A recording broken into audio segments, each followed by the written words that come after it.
안녕하세요. 오목사와 함께하는 오목조목 성경 이야기입니다. 오늘의 주제는 아브라함의 아들들 이삭과 이스마엘입니다. 우리는 이삭이 하나님의 사랑과 약속을 받고 이스마엘은 복을 받지 못했다는 것을 압니다. 그러면 하나님께서는 이삭만 사랑하셨을까요? 이스마엘은 사랑받지 못한 버림받은 사람이었을까요? 오늘은 거기에 관한 이야기를 나누겠습니다. 본문을 읽겠습니다. 하나님이 이르시되 내 아내 사라가 내게 아들을 낳으리니 너는 그 이름을 이삭이라 하라. 내가 그와 내 언약을 세우리니 그의 후손에게 영원한 언약이 되리라. 이스마엘에 대하여는 내가 내 말을 들었나니 내가 그에게 복을 주어 그를 매우 크게 생육하고 번성하게 할지라. 그가 12두령을 낳으리니 내가 그를 큰 나라가 되게 하리라. 창세기 17장 19절부터 21절 말씀. 아브라함에게는 두 아내가 있었습니다. 사라와 하갈이죠. 본처 사라와 여종 하갈. 그리고 하갈을 통해서 먼저 장자 이스마엘이 태어났고 이스마엘이 14살 될 때에 이삭이 태어났습니다. 이집트 여인 우리 하갈에 대해서 그냥 막연히 몸종으로 알고 있는데요. 그 야살의 책에 보면 그 파라오의 그 후궁의 공주였다고 합니다. 그런데 파라오가 아브라함에게 너무 감동을 받아가지고 너는 이 궁궐에서 공주로 있느니 차라리 저 사람의 몸종이 되는 게 낫겠다 하고 그를 보냈다고 합니다. 그러니까 하갈도 신분이 높은 거예요. 근데 사라는 그 뜻이 사례, 공주라는 뜻입니다. 그리고 열국의 어머니라는 뜻이 사라지요. 그래서 어쨌든 간에 이 하갈이 먼저 임신을 하게 되었습니다. 사라가 아무리 기다려도 임신이 되지 않으니까 하는 수 없이 이제 자기의 가장 그래도 괜찮은 그 몸종을 아브라함에게 부인으로 주었던 겁니다. 그래서 그 이집트 여인 하갈이 드디어 임신을 했습니다. 임신을 하고 나니까 하갈이 교만이 막 싹트기 시작한 거예요. 그래서 자기보다 높은 사람이 그 집안에는 사라밖에 없는 거예요. 사라를 멸시하고 무시하고 아주 사라의 마음에 큰 상처를 주었던 모양입니다. 성경에 보면 사라가 너무 화가 나서 그 분노했다라고 나와 있습니다. 그래서 도저히 나는 이 모욕을 참을 수가 없다. 그러면서 그 사례, 그래도 믿음으로 살았다고 하는 그 사례가 하갈을 학대했다고 합니다. 그래서 하갈이 그 학대를 견디다 못해 도망을 쳤어요. 그 샘 곁에서 이제 숨을 고르고 있는데 그때에 천사를 만났다고 합니다. 천사가 하갈아 너 여기서 뭐하니? 예, 제가 저의 여주인 사라를 피해서 지금 도망 나왔어요. 사라가 너무 못했어요. 그러니까 천사가 그렇게 말을 하는 거예요. 돌아가서 사라에게 순종하라. 너의 씨도 내가 크게 번성할 거야. 그러니까 걱정하지 말고 잘 순종하고 참어 하고서 천사가 얘기해 줬어요. 그리고 그 낳는 아들의 이름을 이스마엘이라고 해라 하셨어요. 이 이스마엘이라는 뜻은 하나님께서 너의 고통을 들어주셨다라는 뜻이라고 합니다. 하갈이 이 천사의 말에 너무 큰 위로를 받고 돌아갔습니다. 그리고 여주인에게 제가 잘못했습니다. 이제 제가 순종하면서 잘 주인 어르신을 돕겠습니다. 이렇게 하고 드디어 때가 되어서 아이를 낳았어요. 바로 잘생긴 이스마엘이라고 하는 아들이 태어났습니다. 이때 아브라함의 나이가 86세였어요. 아브라함은 너무 행복했어요. 드디어 내 몸에서 내 후계자가 태어났구나 하면서 이스마엘을 안고 덩실덩실 추웠어요. 아브라함은 하갈과 몸종 하갈이 두 번째 부인이죠. 사라와도 물론 관계가 좋았지만 하갈과도 그렇게 무슨 소 닭보듯한 사이가 절대 아니었습니다. 굉장히 사이가 좋았고 함께 지내고 그렇게 그런 부부처럼 잘 지냈다고 합니다. 어쨌든 그런 어느 날 아브라함이 99세가 되었을 때에 세 분의 천사님들이 오셨습니다. 바로 하늘의 귀한 이 세 분을 영접하면서 충격적인 얘기를 듣는 거예요. 그 이스마엘을 통해서 언약이 이루어지는 것이 아니라 너의 본처 사라를 통해서 언약이 이루어지니 내년 이맘때에 너의 아내에게 아들이 있으리니 그 이름을 이삭이라고 해라 하는 정말 놀라운 소식을 듣게 된 거예요. 자기들은 이스마엘이면 되리라고 생각을 했는데 하나님께서는 아니라는 거예요. 그래서 드디어 아브라함이 100세가 되던 그때에 이삭이 태어났습니다. 이때 이스마엘은 14살이었죠. 이삭이 출생으로 인해서 모든 것이 달라졌습니다. 가장 기뻤던 사람은 아브라함과 사레였고 또 가장 슬프고 괴로웠던 사람은 이스마엘과 하갈이었습니다. 하갈은 너무 마음이 아팠어요. 자기의 자식, 귀하게 낳은 이 이스마엘이 이제 그 장자로서의 기능을 상실해버린 겁니다. 그래서 이스마엘도 왜 그것을 몰랐겠습니까? 이스마엘도 마음이 아프지요. 그런데 어느 날 이삭이 젖을 떼는 날이 왔습니다. 우리가 보통 돌잔치를 하지 않습니까? 근데 그때는 젖을 떼는 날 큰 잔치를 했다고 합니다. 뭐 그때가 1살인지 2살인지 3살인지 우리는 모르지만 그때는 꽤 오랜 시간 젖을 먹였기 때문에 한 3살 정도, 3살, 4살 정도로 보고 있습니다. 근데 이삭이 젖을 떼는 날 큰 잔치를 베풀었는데 이때 이스마엘의 나이는 18살, 19살, 거의 다 큰 청년에 가까운 그런 소년이었습니다. 근데 이스마엘은 정말 미운 사람이 누구였겠습니까? 이삭이지요. 이삭이 뭐가 예쁘겠습니까? 그래가지고 이삭이 젖을 떼는 날 이스마엘이 이삭을 놀리고 희롱했다라고 나옵니다. 근데 이제 어떻게 희롱했는지는 잘 나오지 않는데 외경이나 이런 데 보면 화살을 가지고 이렇게 이삭을 쏘는 어떤 신용을 했던 것 같습니다. 문제는 이거를 사라가 본 거예요. 사라가 정말 90세 되어서 난 귀한 아들이 첩의 아들 이스마엘을 통해서 그렇게 희롱을 받는 걸 보고 너무 화가 난 거예요. 그래가지고 사라가 아브라함에게 쫓아갔습니다. 이 여종과 그 아들을 내어 쫓으십시오. 안 그러면 제가 나갑니다. 이렇게 이제 심각한 거죠.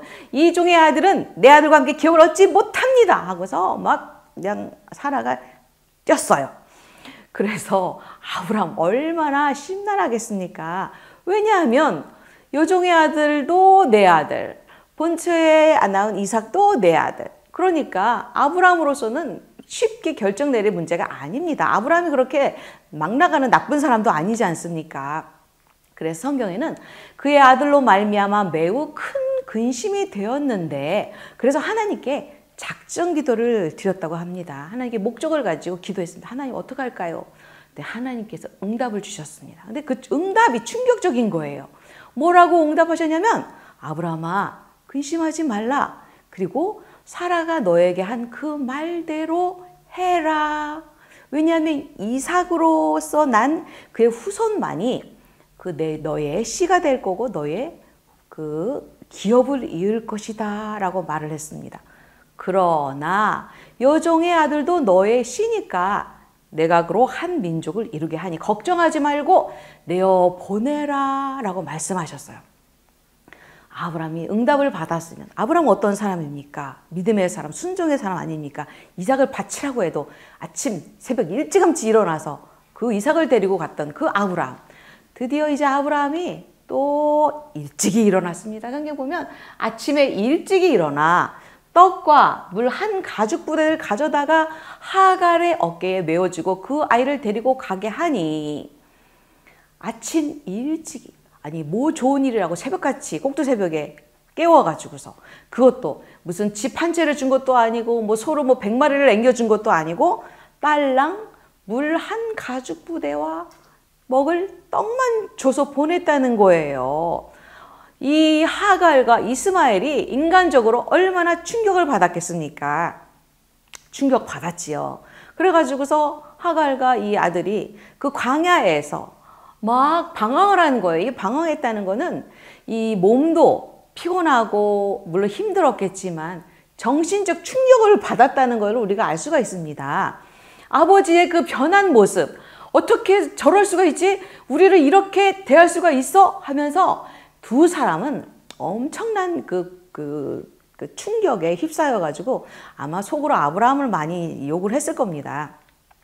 그렇게 하던 그때에 이 먹을 떡도 다 떨어지고 물도 떨어지고 광야에 아무것도 먹을 게 없는 겁니다. 가지고 하갈이 너무 속상해가지고서 이제 이스마엘이 먹을 게 없고 목이 마르고 지치니까 이제 이렇게 누워 있었습니다. 저 화살 한바탕이라는 것은 화살을 쐈을 때의 그 간 거리만큼 되는 곳에 아들을 눕혀놓고 그리고 하갈이 성경에 보면 나무 아래서 대성통곡을 했다라고 나와 있습니다. 하갈이 지금 대성통곡을 하고 있지요. 너무 속상하고 슬프고 내가 이제 이들을 죽어야 되겠다. 그리고 막 눈물을 짓고 울고 있는데 하늘에서 천사가 또 나타났습니다.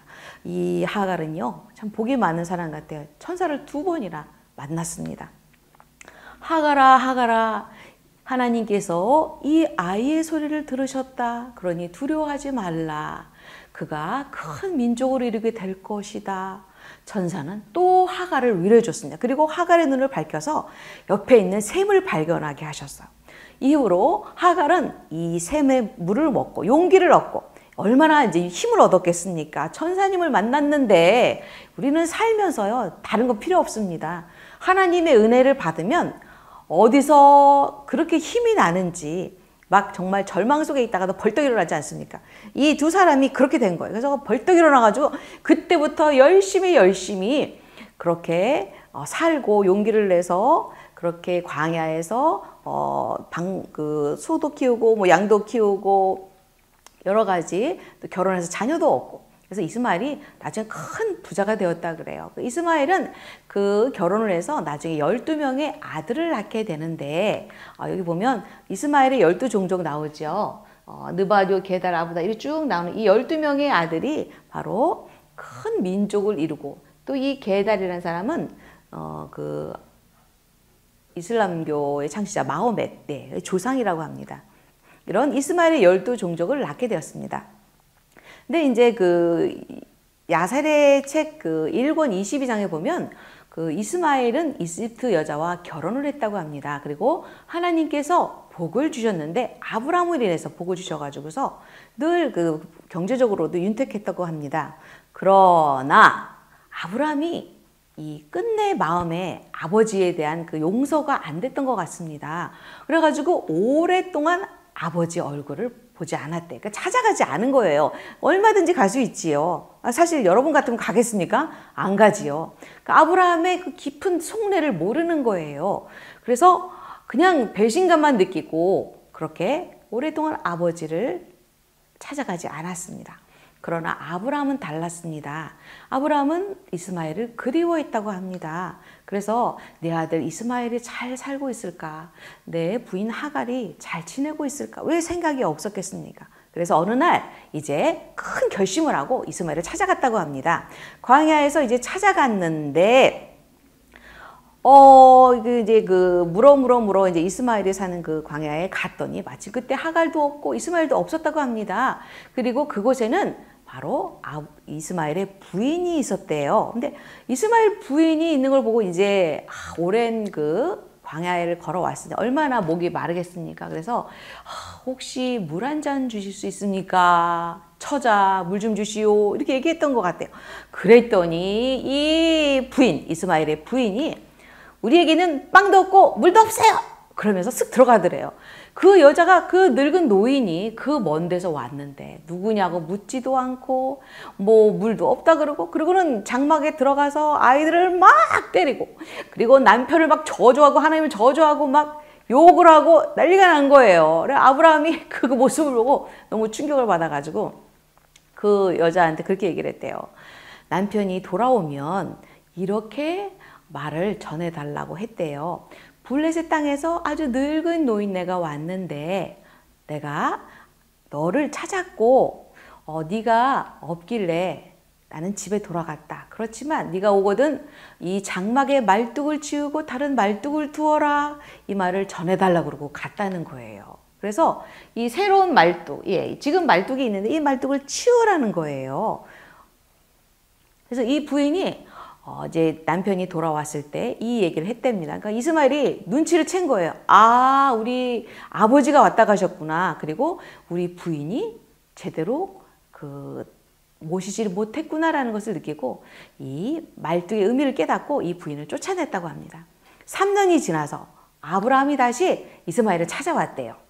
이스마엘은 없고 또 그의 새 아내가 있는데 새 아내에게 물었답니다. 아, 나에게 물 좀 주시오. 그랬더니 이 아내는 막 장막 안에 들어가더니 물도 갖고 오고 빵도 갖고 오고 아브라함이 물만 달라고 했는데 굳이 내려와서 식사를 하시라고 얼마나 정성껏 그 아브라함을 접대를 했는지 아브라함이 너무 기분이 좋아졌어요. 그래서 아브라함에게 또 아브라함이 똑같이 말을 했다고 합니다. 이제 이스마엘에게 이걸 전해라.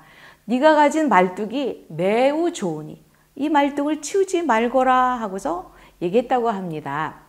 그래서 나중에 이제 이스마엘이 돌아와서 이 얘기를 듣고 이 새 부인이 우리 아버지에게 정말 잘했구나. 그래서 아버지가 자기를 찾아 이렇게 2번이나 왔다는 그거에 감동을 받아가지고서 또 새 부인과 온 가족들이 이제 아버지 덕분에 평화로운 가정을 이루게 됐고 그래서 아브라함을 찾아갔대요. 아버지를 찾아가서 오랫동안 인사를 드리고 함께 같이 살았다고 합니다. 이 이스마엘은 나중에 아브라함이 죽었을 때에 이삭과 같이 아버지를 장사했다라고 성경에는 기록이 나와 있습니다.